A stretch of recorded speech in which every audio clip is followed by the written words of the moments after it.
Hello बच्चों, आइए इस प्रश्न को पढ़ते हैं। नाभिक का घनत्व रो न्यूक्लियन संख्या ए के साथ कैसे परिवर्तित होता है। यहाँ पे हिंट दिया हुआ है। प्रत्येक नाभिक का घनत्व 10 के घाते 17 किलोग्राम प्रति मीटर क्यूब होता है। यह ए पर निर्भर नहीं करता है। पहला ऑप्शन दिया हुआ है रो बराबर 10 के घाते 17 ए की पावर 0 केजी प्रति मीटर क्यूब। दूसरा ऑप्शन दिया हुआ है रो बराबर 10 के घाते 17 गुणे ए केजी प्रति मीटर क्यूब। तीसरा ऑप्शन दिया हुआ है रो बराबर 10 के घाते 17 ए स्क्वायर केजी प्रति मीटर क्यूब तथा चौथा ऑप्शन है रो बराबर 10 के घाते 17 ए क्यूब केजी प्रति मीटर क्यूब। आइए इस प्रश्न की मुख्य उदाहरण की चर्चा करें।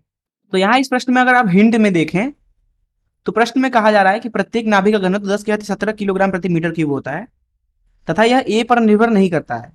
ए पर निर्भर नहीं करने का मतलब है कि ए की पावर 0 होगा, अर्थात घनत्व के सूत्र में ए नहीं होना चाहिए। अगर इस तरह से आप देखेंगे तो हमारा पहला ऑप्शन जो है वो सही जवाब हो जाएगा। किंतु हम इसको और अच्छे से समझते हैं। मान लेते हैं कि यह एक परमाणु है जिसका परमाणु क्रमांक ए है। तो परमाणु के केंद्र में उसका नाभिक होता है। नाभिक में प्रोटॉन होते हैं और न्यूट्रॉन होते हैं। नाभिक में कुल प्रोटॉनों तथा कुल न्यूट्रॉनों की जो संख्या होती है उनका योग ही न्यूक्लियन संख्या अर्थात ए के बराबर होता है। अब जितने ज्यादा प्रोटॉन और न्यूट्रॉन होंगे नाभिक के अंदर उतना ही ज्यादा नाभिक की त्रिज्या होगी। मान लेते हैं कि नाभिक की त्रिज्या आर है। ऐसी स्थिति में जो यहाँ पे त्रिज्या दी जाती है नाभिक की वो दी जाती है एक कांस्टेंट जिसे आर नॉट लिख देते हैं गुणे ए की पावर 1/3, अर्थात ए बढ़ने पर नाभिक की त्रिज्या भी बढ़ती है। यहाँ पे जो आर नॉट का मान होता है वह होता है 1.2 गुणे 10 के घाते -15 मीटर के बराबर। तथा जो यहाँ पे ए लिखा हुआ है दरअसल ये कुछ और नहीं बल्कि द्रव्यमान संख्या है जिसे न्यूक्लियन संख्या भी बोलते हैं। अब अगर हम किसी भी एक नाभिक के लिए उसके घनत्व का मान लिखें तो घनत्व बराबर होता है द्रव्यमान बटे आयतन। तो यहाँ पे अगर हम द्रव्यमान लिखेंगे तो द्रव्यमान बराबर होगा ए गुणे, अगर आप बात करें प्रोटॉन और न्यूट्रॉन के द्रव्यमान की हो तो लगभग बराबर होते हैं। अर्थात अगर हम बात करें प्रोटॉन के द्रव्यमान की और न्यूट्रॉन की तो वो लगभग आपस में बराबर होते हैं। और ये दिया जाता है 1.6 गुणे 10 के घाते -27 किलोग्राम से।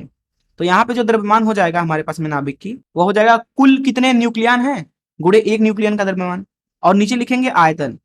अब यहाँ पे नाभिक को हम मान लेते हैं कि पूरी तरह से गोली है, तो ऐसी स्थिति में यहाँ लिखेंगे 4/3 पाई त्रिज्या का क्यूब। तो त्रिज्या का क्यूब मतलब कि आर नॉट का क्यूब गुणे ए। तो यहाँ पे हमें मिल रहा है रो का मान अर्थात घनत्व का मान ए गुणे बटा।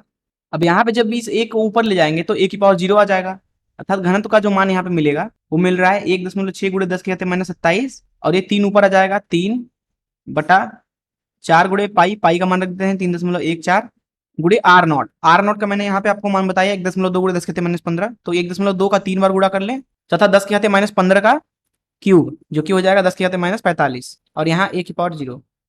इसका मात्रक हो जाएगा केजी प्रति मीटर क्यूब। तो जब इसकी आप गणना करते हैं तो आपको रो का मान मिलता है अर्थात नाभिक के घनत्व का मान मिलता है 2.3 गुणे 10 के घाते 17 ए की पावर 0 केजी प्रति मीटर क्यूब। जैसा कि यहाँ पे आप देख सकते हैं कि ए की पावर 0 का मतलब है कि यह दरअसल द्रव्यमान संख्या न्यूक्लियन संख्या पर निर्भर कर ही नहीं रहा है। तो यहाँ से हम ए की पावर 0 को हटा भी सकते हैं। तो जैसा कि आप देख सकते हैं कि किसी भी नाभिक के लिए जो उसकी घनत्व है वह एक नियतांक है। तो इस मुख्य उदाहरण का इस्तेमाल करके अगर हम इस प्रश्न को हल करें तो यहाँ पे अगर हम ध्यान से देखें तो प्रथम ऑप्शन ही सही हो जाएगा 10 के घाते 17 ए की पावर 0 केजी प्रति मीटर क्यूब। मैं आशा करता हूँ कि आपको इस प्रश्न का हल जरूर समझ में आया होगा। धन्यवाद।